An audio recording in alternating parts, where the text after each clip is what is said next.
ഭാര്യ മഴയിരിക്കുന്നതാണ് ചവറ ഇതൊക്കെ എറിയ അവനെ ഓടിക്കുന്നകത്ത് കയറ്റാതൊക്കെ വന്നു. അങ്ങനെയാണ് ഞാൻ ഇപ്പൊ അതിനെ കെട്ടിയാക്കുന്നത്. എന്നെ കയറ്റി ഫ്രണ്ട് മാത്രമേ നമ്മൾ ബന്ധു ചെയ്ത് കെട്ടിട്ടുള്ളൂ. ഫ്രണ്ട് നമുക്കൊന്നും ചെയ്യാൻ പറ്റത്തില്ല. കയറി ബാക്ക് ഞാൻ പിന്നെ സ്വന്തമായിട്ട് എല്ലാം കഴിക്കാൻ കെട്ടിയൊക്കെ ചെയ്യും. ഇതുവരെ എൻ്റെ അടുത്ത് ഇന്നലെ വേറെ പ്രശ്നമോ കാര്യങ്ങളോ അങ്ങനൊന്നുമില്ല. നല്ല ഇതൊക്കെയാണ്. പിന്നെ നമ്മുടെ രീതിക്ക് എൻ്റെ ഒരു രീതിക്കും അതിൻ്റെ ഒരു രീതിക്കും ഞാൻ അതിനെ അങ്ങനെ കൊണ്ടുപോയിക്കൊണ്ടിരിക്കും.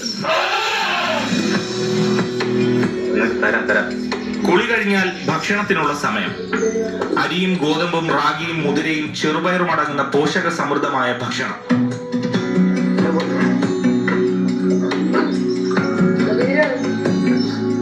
ഭക്ഷണം കഴിഞ്ഞാൽ ചിട്ടകൾ മാറ്റിവെച്ച് ആനക്കൂട്ടത്തെ അവരവരുടെ വഴിക്ക് വിടും. കാട്ടിനുള്ളിൽ മണ്ണുവാരി എറിഞ്ഞും വികൃതി കാട്ടിയും ആനകൾ കാട്ടാനകളാകും.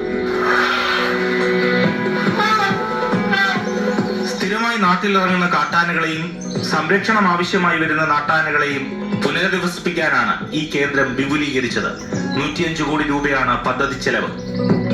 നമ്മുടെ ഈ പ്രോജക്റ്റിന്റെ മെയിൻ എയിം എന്ന് പറയുന്നത് കാട്ടാനയുടെ ശല്യം മാക്സിമം കുറയ്ക്കുക. അതായത് നമ്മുടെ ഈ പ്രോജക്റ്റിന്റെ ഏരിയയിൽ കാട്ടാന ശല്യം ഉണ്ടായിരുന്നു. 4 കിലോമീറ്റർ ലെങ്തിൽ നമ്മൾ ബൗണ്ടറി ഫെൻസിങ് ചെയ്തിട്ടുണ്ട്. അപ്പോഴത്തേക്കും കാട്ടാന ശല്യം കുറഞ്ഞു. പിന്നെ നമ്മൾ നമ്മുടെ നാട്ടാനയുടെ മെയിൻ്റെനൻസ് ചെയ്തിട്ടാണ് ചെയ്തിരിക്കുന്നത്. അതായത് നമുക്കിവിടെ 50 ആന നിലനിർത്താനുള്ള ഫെസിലിറ്റി നമുക്കുണ്ട്.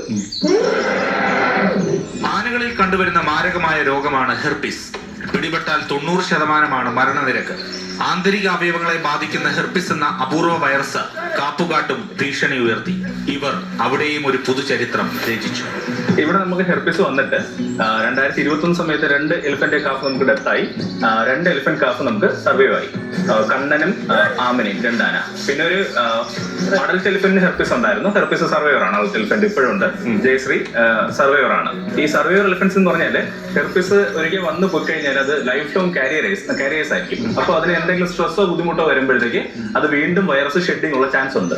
അപ്പൊ വൈറസിന്റെ ഷെഡിങ് ഉള്ള ചാൻസ് ഉള്ളത് കൊണ്ട് നമ്മൾ മറ്റ് ആനകളിൽ നിന്ന് ഈ ഹെർപ്പിസ് കാരിയേഴ്സിനെ മാറ്റി നിർത്തേണ്ടി വരും. നീരുകാലമായാൽ ആനകളെ പാർപ്പിക്കുന്നതിന് വേണ്ടി ഒരുക്കിയിരിക്കുന്ന കൂടാണിത്. ആന പിടിച്ചാലും പൊളിയാത്ത കൂട്. കാരണം ഇത് കമ്പകത്തിന്റെ തടി കൊണ്ട് നിർമ്മിച്ചിരിക്കുന്ന കൂടാണ്. നീരുകാലമായാൽ ആനകളെ ഇവിടെ കൊണ്ടുവന്ന് പാർപ്പിക്കാം. ചെങ്ങലകളില്ലാതെ ആനകൾക്ക് ഈ കൂട്ടിനുള്ളിൽ നിൽക്കണം എന്നുള്ളതാണ് പ്രത്യേകത.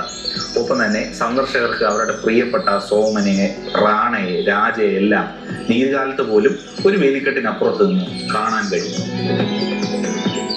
ആന വിശേഷങ്ങൾ അറിയാനും ആനയെ